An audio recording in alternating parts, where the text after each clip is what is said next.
Ladies and gentlemen, welcome to the main event. Good afternoon, everyone. Thank you for joining us. I always like to start on time. My name is Michael Price. I'll be the presenter today, and we're trying a little different format than we normally do. More of a town hall meeting. We did this once before, but we didn't have audio. So if you have something you'd like to discuss or ask or whatever, just hit your raise your hand icon, and I'll be more than happy to make you live to the world. First names only, please. We did this once before, and it worked out okay because we had questions, but there was just so darn many people. We've got less than 100 today, which is kind of good and bad. You know, the good news is it's not that many. The bad news is it's not a lot. So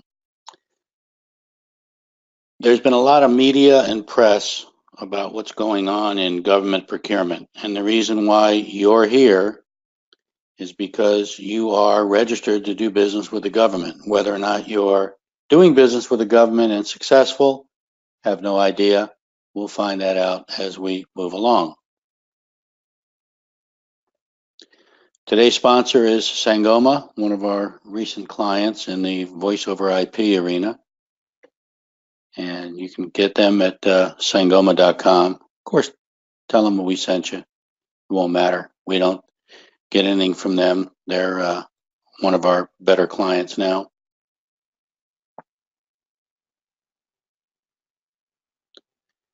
Who am I? I'm a service-disabled Vietnam vet. And I hate saying that because I have a birthday coming up next week. So feel free to send gifts. I am the oldest GSA consultant alive, 32 years in August. And I can remember day one. I've also worked on the GSA beta team. And more importantly, why do I do this? I only have one word. And it was my very first ever client, and we all know the end of the story, Dell. So I tell people every day, experience matters. Nobody believes it, but if you're going to get heart surgery, who do you want working on you? A guy that just started or a guy that's been around for 30 plus years?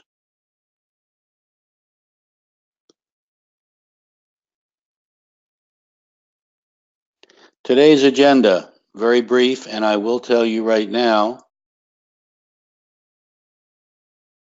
that the slides that you're going to be able to download as we speak, they're available now if you want them.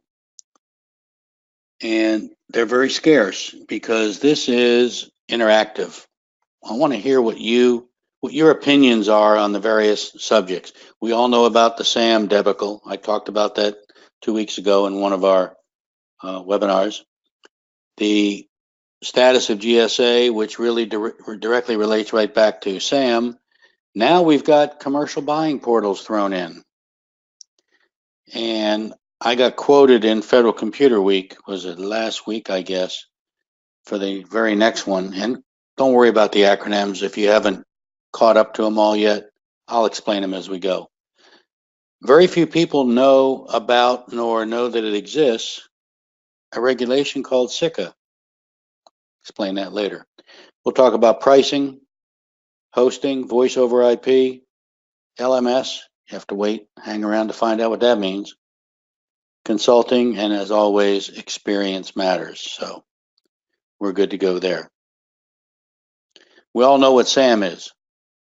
How many of you were affected by the latest, oh, we'll just recreate this whole thing to re-register on SAM and hope that you don't get caught? As of yesterday, those of you that attended a couple of weeks ago, and we discussed in depth the SAM debacle, May 2nd, her SAM registration expired. We were trying to get awarded on May 9th. She didn't realize it was expired. The file that I had given the government was active until May 25th they gave us. It wasn't until yesterday that they finally processed her notarized letter and reactivated her account. 2 months. They can only process about 1,800 to 2,000 a day. So what are your feelings on this? Either punch your hands up icon or type a question, whichever. This is supposed to be interactive. What are your feelings on Sam? And don't worry about how nasty you think they are, because only I see the questions and answers and only we can hear each other. And if there's none, we'll move on to the next slide. GSA. What's your experience with GSA? How many of you have a GSA contract? Raise your hand if you have a current contract, or unfortunately had one terminated or expired, or if you've been around for 20 years and you have to resubmit, whichever. I'm leading you into the commercial buying portals for those of you that are wondering what this whole thing is about. No questions there. Okay. This is going to be a short one. We'll be out of here in 30 minutes. The commercial buying portals.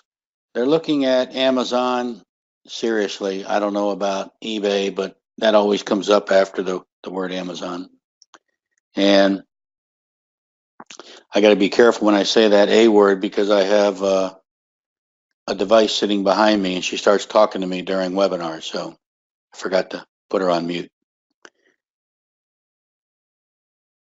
How do you feel about competing with someone who doesn't have a contract, if you have a contract?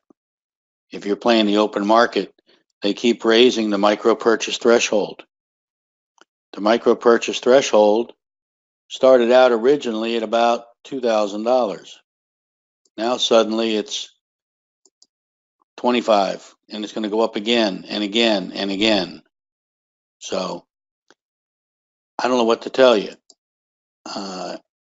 32 years in this business, and you either got on one of the big contracts like Stars or Soup, or pick one, doesn't matter, any of them. The NIH contract, which eventually died, but GSA has always been the simplest, easiest, and quickest. And most people, as we know, the story behind Dell, the story behind some of the other folks that we've represented over the years, they make a lot of money, and they save the taxpayers a lot of money, and they help a lot of people. Now all of a sudden we're putting a giant, and I happen to be a Prime member, so it doesn't matter one way or the other, but I'm just curious. It's going to violate the Competition and Contracting Act. CICA, another acronym that you learn when you hang out in DC. What are your feelings on it? We got one here. Yes, you're right. The logical and sane thing to do would be for the big A to get a contract, which I've already put the feeler out to represent them, so we'll see where that goes. And if I do, you folks will probably never hear from me again, because I'll be able to retire with what it's going to cost to do their contract. CICA, for those of you that want to understand it, read about it. I gave you a link. It's in your slides, and it's a hot link, so you can get in and read about it. It basically says that you cannot combine small purchase requirements. How many of you are working on the micro purchase threshold of under $10,000 or $25,000 now, and you're doing it quite often with your favorite buyer? Fantastic. I hope you never get caught. Actually, the buyer will get caught, not you, and that gravy train will crash, because the regulation states, actually it's an act regulation, same thing. It states that the buyer must combine requirements in order to save the government money.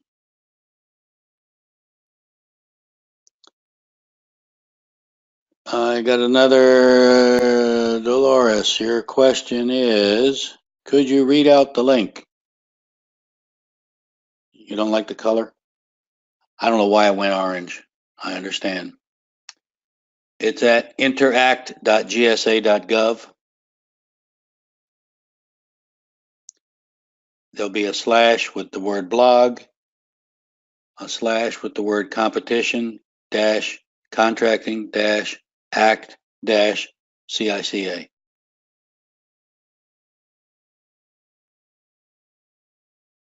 If you go to just interact.gsa.gov/blog, there is a heading there that says Competition and Contracting Act. Thanks for the question.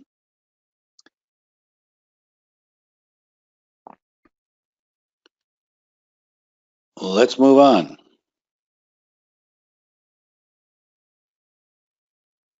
Pricing analysis. Show of hands, how many of you are currently doing business with the government? First part of the question. That's a yes or a no. Second part, if you are, how many bids have you submitted? I don't need to know the number because that's your own private internal. But more importantly, of the number of bids you've submitted, how many have you won?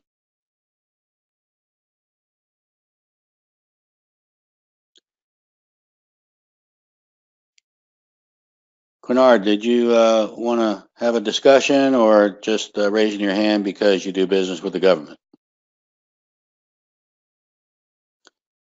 Let me see what we got here. Okay, Dolores, you're quite welcome. Hopefully you're able to find the information you need there.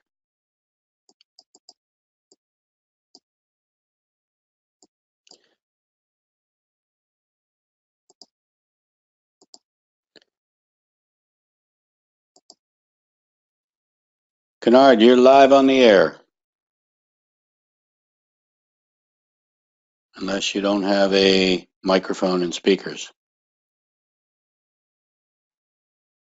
Okay, we'll mute him back up.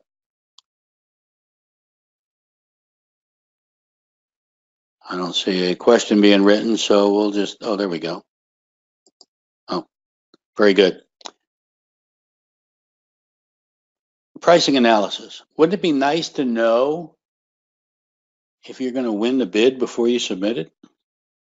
Now, I understand, the technical aspect and, all the other garbage that's involved.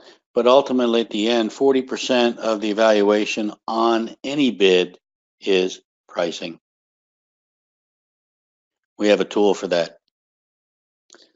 Oh, got another question just came in from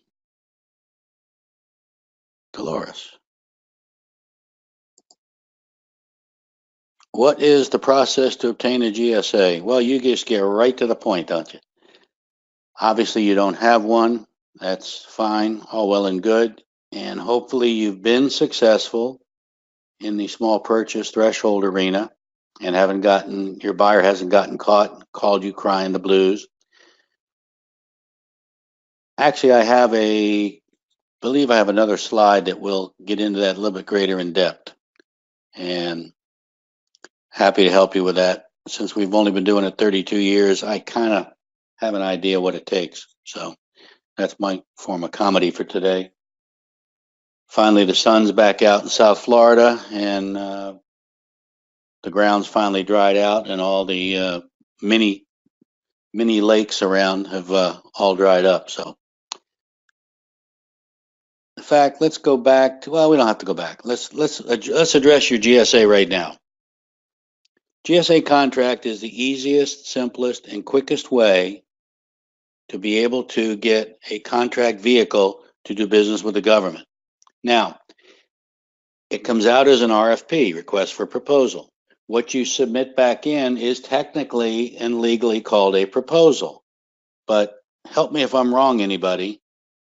Kennard, I see your hand. I'll be getting to you shortly. If you have competition, you're submitting a proposal. You're proposing something that you are competing with other people. Unless it's an unsolicited proposal, then it's like, hey, wouldn't this be a great idea if we did this? However, if there's no competition, wouldn't it be more like an application? which is exactly what I call it. If you look at my website, everything's the word application. I never use the word proposal. Proposal means you have the opportunity or possible chance of not winning or losing. Like you do in the open market now, you're firing proposals in, proposals in, proposals in. You're not winning anything. With a GSA, and it's actually the correct term is GSA multiple award schedule. I didn't see the word proposal in there. Schedule, contract, number I've heard used over the years. But having a GSA contract means that you were able to think of it like doing your tax return. And we fire that rascal in and hope we don't get audited. It takes about 3 to possibly 6 months. I say that, but the young lady I was telling you about a little while ago, 2 years, because the federal supply class human resources that we went in on, they don't have a lot of contracting officers. They actually brought one out of retirement to work her deal for her. And the problem is, it sat around for a year before anybody even looked at it and said, "Oh, we have mail in the inbox. We better do something." That's an aberration. Don't worry about it. Typically, it's about 3 to possibly 6 months, depending upon what you're trying to offer. If you're offering products, depending upon what they are, IT goes pretty quickly. That's the largest shop. Services usually goes pretty quickly, especially if it's professional services, either under the professional service schedule or the IT professional services, which are mutually exclusive. You would think they put them all together. So the process, you get vetted. You'll do a number of different homework issues, past performance open ratings, to have the open ratings company query your current and previous clients. That will tell them how good you are. Think feedback like eBay or the big A. I have a hard time saying the word Amazon because she's sitting behind me. So hopefully that gives you a general idea of what the requirements are. Be more than happy to talk to you after the webinar is over. And you can also go right on the website. You'll see it on the second to last slide. And it'll go to the website and just go click on "Do I qualify?" It looks like I finally got to you, Kennard. We are working towards finishing the listed classes procedures for getting on the GSA schedule. What do you mean? Is there an easier way? What do you mean classes and procedures? You want to type or do you want to talk? Do you have a microphone on your computer? We can talk live if there's not too much noise in the background. No mic. Is that no, comma, mic, or you don't have a mic? Understand, that's humor. Okay. Classes and procedures. Sounds to me like you're offering education of some sort. I'm guessing. Just go ahead and give me an answer on that. Are we talking classroom, or are we talking you visit me and teach me at my workplace in the government? Whichever way that is. The classrooms, online classes. Okay. So the problem there, you were told to do, actually, online classes are a lot better. We're doing one right now in case you didn't figure that one out. Online classes are the only way to go, which, just so you know, I'm going to take you up a couple slides because this applies to you. Some of our services, obviously consulting to help out with GSA contracts. We're actually putting the finishing touches on an LMS. Because you're doing online classes, you know that an LMS is a learning management system. Got a fantastic one. Can't decide whether we're going to put videos in it or just keep it documents and content. So Do you have a learning management system now that you're using, or are you transitioning from classroom to online, which is going to save you a lot of money? Online, excellent. So hopefully you have a good LMS system with a SCORM grader in it, and that way you can work on from there. Many years ago, thanks for the question, Kennard. Many years ago, back before, actually, it was right after we had first got internet in 95 and 96, it started becoming very prevalent. I think 96, 97, it went public, and everybody thinks that DARPANET was the beginning. Hard to believe, but before that, it was called ARPANET. There was no D. Defense Department took it over in the 80s, I guess. We started offering a perk to all of our clients, and we have our own infrastructure, have our own server farm. Anybody who was one of our clients on the GSA side automatically, if they wanted it, got free web hosting, email, backup and all that good stuff for a year, as long as they were a client. Every year they renew, they keep their hosting account, and it's free. Well, hosting's gotten so cheap now, but with cheap comes lousy service. When I say lousy service, I'm talking about connection speeds. You take somebody like the big G, GoDaddy, must have what, 500,000 people on their servers, and you have bandwidth issues. We don't have bandwidth issues because we've capped ours at 10,000. So that's something that, for your information. Our voice over IP system, and if you followed any of our previous webinars, I also, if you look on our site under the video section, you'll see Astracon, which is the Asterisk folks owned by Digium, and that is the backbone of every, including the voice over IP system that we're on right now through GoToWebinar. Everything is based on Asterisk. I speak at all their conventions around the country on voice over IP in the government. And one of the slides that I showed was a comparison of hosted voice over IP versus self-hosted voice over IP in my case. And I will actually say that it was 8x8, which is originally packet 8, then they went public to 8x8. And they said that I needed one phone line or one number for every line in my office. Well, at the time I had 10. Well, there's almost $500 right there, and I haven't even picked up the phone yet. Well, you don't need that. It's called trunking. You use a trunk, which is nothing more than a pipe, like an internet connection. So my bill went from $540 down to $50. And I still have 10 office phones. Not all of them are used, but they're there and they cost me nothing. Plus 4 mobile phones that use soft phones that connect back to the PBX for the office. And it's not even in the office. I just moved everything out of Virginia. It's right up the road about 12 minutes in a secure data center. So voice over IP is the way to go. What people don't understand is every call you have made on a landline uses the internet to complete the call. Every call you make on your cell phone uses the internet to complete the call. You just don't see it or know it. Once it leaves that tower, it's flying over the internet. Sounds to me like Dolores has another question. Let me look for it here.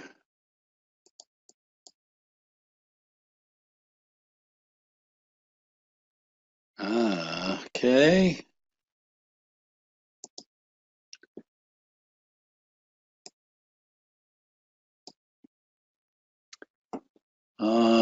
Not there. Okay, I thought you had one.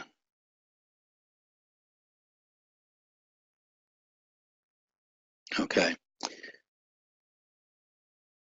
We also can provide for you consulting on virtually anything that we've talked about today. whether it be learning management system, voice over IP, hosting, GSA, non-GSA, pricing analysis. I've sometimes actually lost track of exactly how off topic we are since 1987, I think, when I made the decision to only discuss GSA. The next slide, if you've got a QR code reader, in fact, I'll take you to it in case you do. Oh, here's a couple questions for you. This one will ask you, Dolores, I believe you were asking about what it takes to get a schedule. Yes. Click on the top one. Do I qualify for a GSA? I'm going to scroll through and come back. If you got a QR reader, you can grab this off the screen, or you can grab it off the slides, which you can download and just open up and do whatever you need to do. We also offer consulting on helping you get any funding. It's on the website. Probably should have pulled a screenshot of that. There's all the contact information you need. And don't try calling right now because the phone's on Do Not Disturb, all of them. But as soon as we're finished, I'll pull the recording, start putting it together, and get it loaded up to the website. It'll be available on YouTube also. Any questions, folks? You've been most attentive. The few questions we've had were excellent. Kennard, hopefully I answered your questions. Shoot me an email, or let's have a discussion when we're finished here. Give me about 15 minutes to throw down a salad real quick, if you don't, unless you don't mind me chewing in your ear. Dolores, hopefully we can help you. Go to the site, take a look at what the qualifications are. I'm sure you do qualify because you have to at least be in business for 2 years.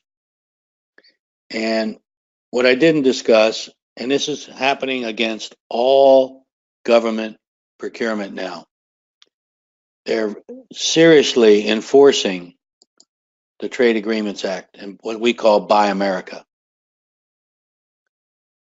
And if those of you that want the short version of the 7 pages that describes it, which, welcome to the Paperwork Reduction Act, if a product undergoes a substantial transformation into a new product of commerce, it is considered American made. If that transformation happens in a favored nation, usually United States. That's the easiest way to understand the Buy America or Trade Agreements Act. Why it's called Buy America, I don't know. All right, Kennard, I look forward to talking to you around 2 o'clock. The Buy America Act, one more time. If a product undergoes substantial transformation into a new product of commerce, it is considered Trade Agreements Act and or Buy America Act compliant.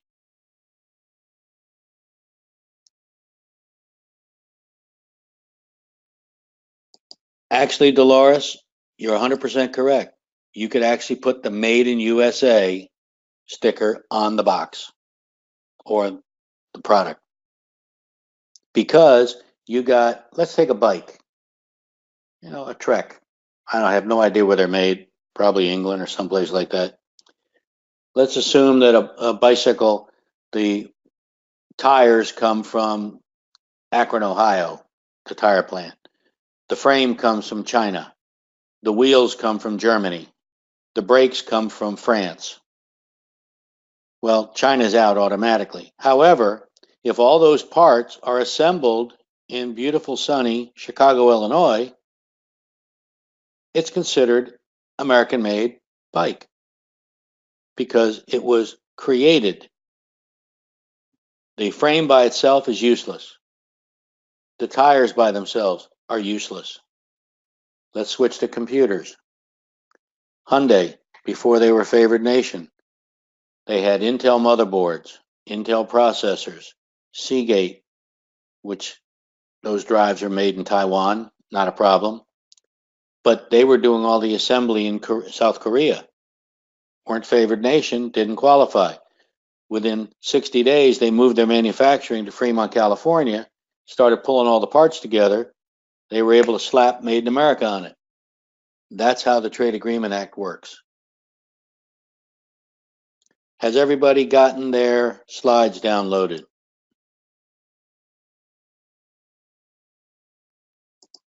Hopefully, we're good to go there. Any questions at all on anything? Even if it's not on the slides. That is the scarcest slides I've ever put together in my life, and I almost felt guilty. But we had some good questions. Everybody was very attentive. I'm turning off the